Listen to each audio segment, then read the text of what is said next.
네, 안녕하십니까, 세침입니다. 오늘도 좋은 하루 보내시고 계신가요? 네, 오늘 같은 경우에는 매매를 할 때 제가 중요하게 보는 요소들을 몇 가지를 좀 가져와 봤는데요. 어쨌든 사람마다 가지고 있는 정보도 다르고 매매 방식도 다르고 스타일이 각자 다르게 있다 보니까 이 사람은 그냥 이런 식으로 매매를 하는구나 정도로 봐주시면 좋겠습니다. 일단은 크게 봤을 때 저는 매물대, 거래량, 이평선, 그리고 피보나치 수치, 넥라인, 파동 카운팅, 도담형 노스님, 그리고 초트님 영상에서 나온 꿀팁들을 좀 참고를 하는데요. 이제 그러다 보니까 이제 체크를 되게 많이 해요. 그래서 매매를 하기 전에 저 같은 경우에는 그 전에는 되게 내동으로 많이 들어가는 경우가 많았거든요. 그래서 그냥 보이면 숏 아니면 거래량 많다고 롱 아니면 그냥 되게 근거를 없이 많이 들어가는 경우가 많았고, 그렇다 보니까 되게 잃는 경우도 많았던 것 같아요. 그래서 그런 거는 거의 도박 수준에 가깝다 보니까 이런 식으로 조금 근거를 가지고 매매를 하면 좋지 않을까 라고 생각이 듭니다. 그래서 일단은 예시를 몇 가지를 좀 가져와 봤는데요. 매물대 같은 경우에는 저는 예를 들어 여기 구간, 지금 여기서 거래량이 어느 정도 터져주고는 있죠. 여기서 이렇게 거래량이 터져주고는 있으나 지금 옆으로 되게 미는 모습의 차트라 보여지죠. 그래서 지금 거래량이 터져주고는 있으나 주가에 대한 큰 움직임은 없다 라고 봤을 때 이거는 매물대를 여기 구간을 쌓았다 라고 볼 수 있습니다. 그래서 이 박스 구간을 봤을 때 나중에 이렇게 여기를 뚫고 내려오게 되면 여기에 나중에 올라올 때 이 구간에서 조금 한 번쯤은 저항을 받을 수 있겠구나, 약간 이런 식으로 매물대를 저는 활용을 합니다. 그래서 매물대가 있을 때 올라가거나 내려갈 때 저항과 지지를 받을 수 있는 구간을 좀 되게 체크를 하고 시작을 하는 것 같아요. 네, 그렇고 시작을 하고, 그리고 거래량 같은 경우에는 지금 여기 보시면 거래량이 되게 많이 터져줬어요. 그래서 추세를 전환시키려면 거래량이 많이 터져줘야겠죠. 바닥 거래량과 결국에는 상승 거래량이 터져주면서 여기 잘 올라와주는 모습이 보여지고 있는데요. 그리고 여기 같은 경우에는 거래량이 방금 말씀드렸다시피 많이 없고, 여기 구간 같은 경우에도 거래량이 어느 정도 두툼하게 쌓여는 있으나 여기서도 크게 주가에 대한 움직임이 많이 없죠. 그러다 보니까 거래량은 많지만 한 번 더 떨어질 수 있다라는 생각을 해야 됩니다. 왜냐면 주가에 대한 이 움직임이 많이 없다 보면, 주가는 움직임이 많이 없는데 거래량이 많이 터진다? 그럼 도담형 영상 중에 그런 게 있거든요. 그래서 나중에 약간 그런 것도 좀 체크를 해보시고 이렇게 매매를 하는 것을 추천드립니다. 그리고 다음 것도 보도록 할게요. 다음 거 같은 경우에는 이평선 같은 경우에는 되게 제가 좀 중요하게 좀 보는 것 같아요. 이평선 이번에 노스님이 강의를 또 해주셨죠. 혼조세랑 이평선 강의를 되게 열심히 해주셨는데, 이평선을 보면 여기서도 혼조세가 되게 좀 나와 있어요, 예쁘게. 그래서 이런 매매 구 같은 경우에는 이렇게 되면 추세를 전환시키기에는 좀 무리가 있을 수 있겠구나, 여기서 이렇게 큰 하락이 나와주면서 결국은 이평선이 역배열로 만들어졌잖아요. 그래서 이런 차트 같은 경우에는 역배열로 만들기가 되게 쉽습니다. 그리고 차트가 약간 꼬여 있으면 어쨌든 상승으로 가기에, 바로 상승으로 이어지기에는 큰 무리가 있다, 이런 식으로 한 가지 한 가지의 힌트를 좀 얻는 것 같아요. 저 같은 경우에는. 그리고 여기도 이평선을 봤을 때 주가가, 저는 제가 과거 차트 매매 찍으면서도 여러 번 강조한 게 있는데요. 저는 주가가 일단 이평선에 올라오면 어느 정도의 수급선이 들어오고 그 이후에 상승으로 갈 수 있는 준비가 좀 갖춰졌다라고 저는 생각이 들어요. 그래서 저 같은 경우에 매매할 때 조금 중요하게 보는 것 중 하나인데요. 그래서 일단은 여기서도 거래량은 좀 떨어지고는 있으나 그래도 여기서 추세를 전환시키려고 하는 움직임이 보여진다는 거에 대해서 그러면 여기서 롱 타겟이 조금 더 유리할 수 있겠구나 라고 좀 볼 것 같습니다. 그래서 이평선 같은 경우에는 좀 그런 식으로 많이 보고 있고요. 그리고 이평선 여기서 지지를 받아주면 크게 상승이 될 수도 있겠구나. 그리고 이평선 같은 경우에는 작은 봉보다는 좀 큰 봉을 이용하는 것 같습니다. 큰 봉에 대한 신뢰도가 좀 더 높기 때문에 큰 이평선을 보는 것을 추천드립니다. 그래서 61선과 120선 그리고 224일선을 쓰고 있는데, 지금 어느 정도의 그 지지와 저항, 61선을 지지를 한 번을 받고 두 번 받고, 그리고 만약에 120선까지 한번 터치를 하면 결국은 224일선까지 오겠구나, 약간 이런 그런, 뭐라고 해야 되죠? 죄송합니다. 약간 그런 원리라든가 아니면 그런 요소들 약간 이런 거를 좀 많이 체크를 하는 것 같아요.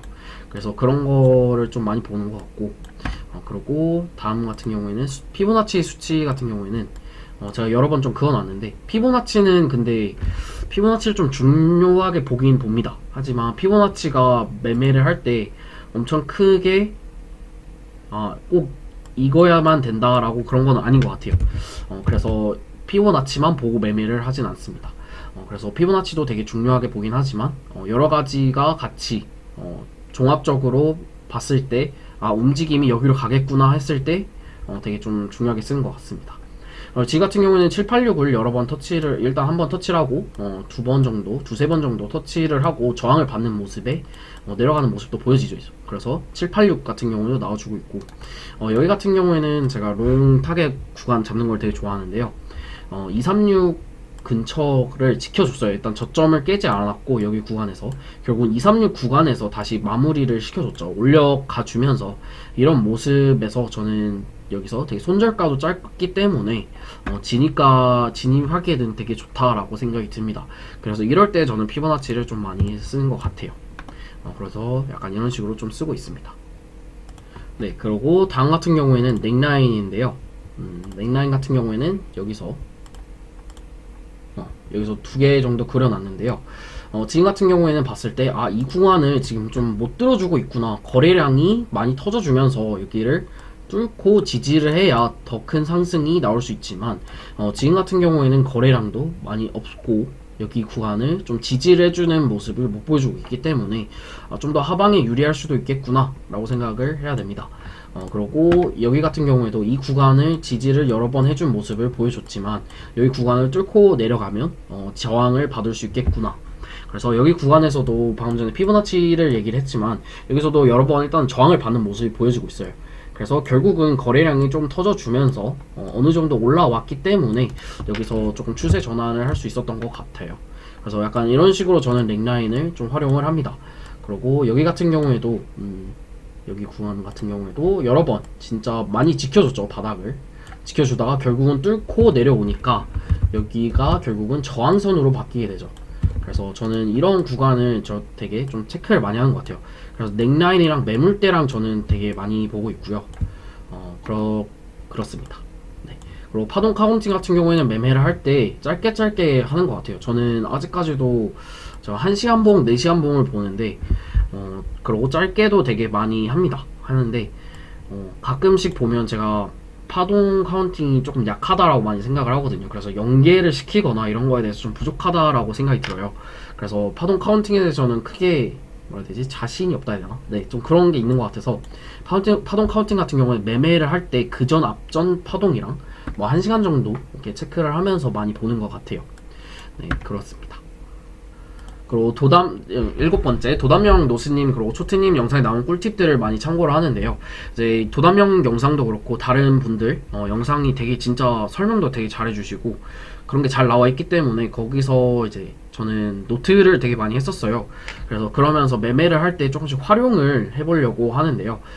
그래서 약간 이런 뭐 786 기법이라든가 아니면 여러 가지 기법들도 있고 꿀팁들이라든가 뭐 거래량을 보는 방법이라든가 아니면 이런 것들을 되게 좀 많이 활용하는 것 같아요. 그래서 되게 영상을 자주 보시고 약간 노트도 하시면서 과거 차트라든가 아니면 모의 투자라든가 이런 걸 해보시면서 좀 적용을 해보시는 거를 추천드립니다.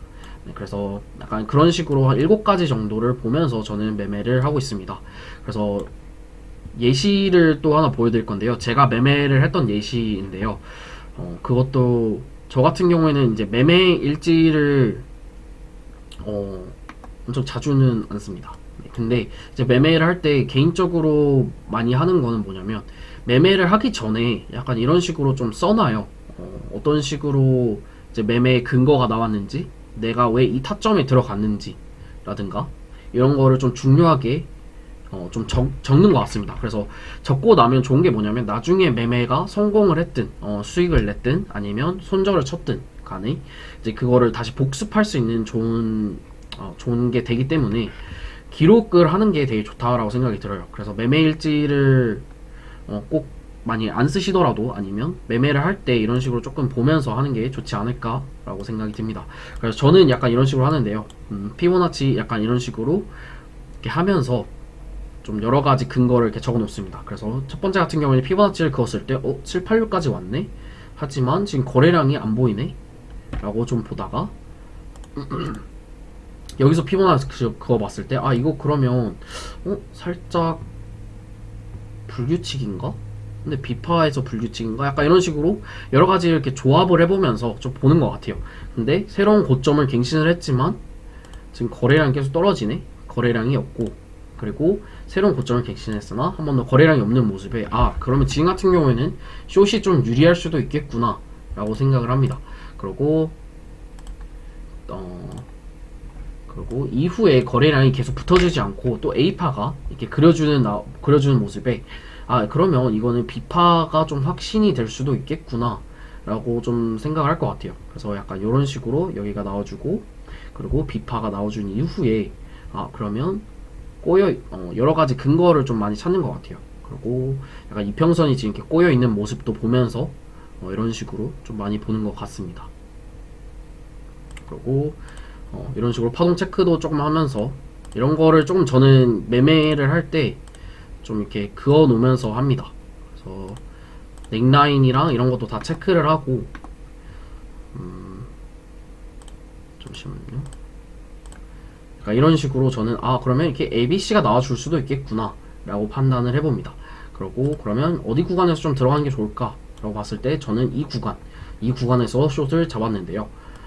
잡았던 이유는 여기서 거래량이 계속 없어주는 모습에 그러면 충분히 이거는 추세 전환을 할 수 있겠다, 이거는 내려갈 수 있겠다 라고 판단을 했고요. 그래서 여기서 피보나치를 또 그거 봤을 때 그 되돌림 구간이 618 정도까지 와줬어요.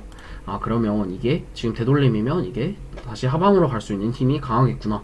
그리고 거래량이 없기 때문에 그런 모습을 조금 되게 많이 체크를 하는 것 같아요.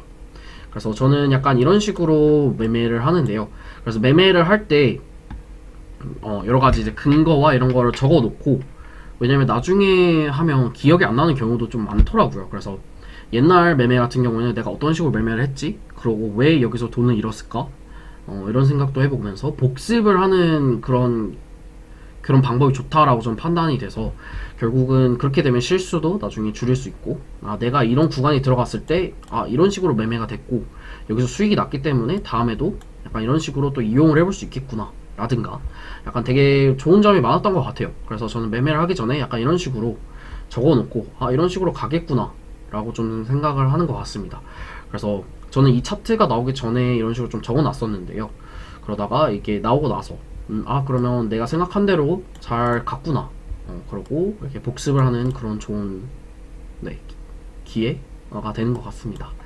일단은 제가 이런 영상 좀 처음 찍다 보니까 되게 말이 어눌하게 좀 됐던 것 같아요. 그래서 약간 아무 말 대잔치처럼 약간 돼버렸는데 조금 더 좋은 퀄리티의 영상을 가져올 수 있도록 연습을 많이 하도록 하겠습니다. 오늘도 영상 봐주셔서 감사합니다.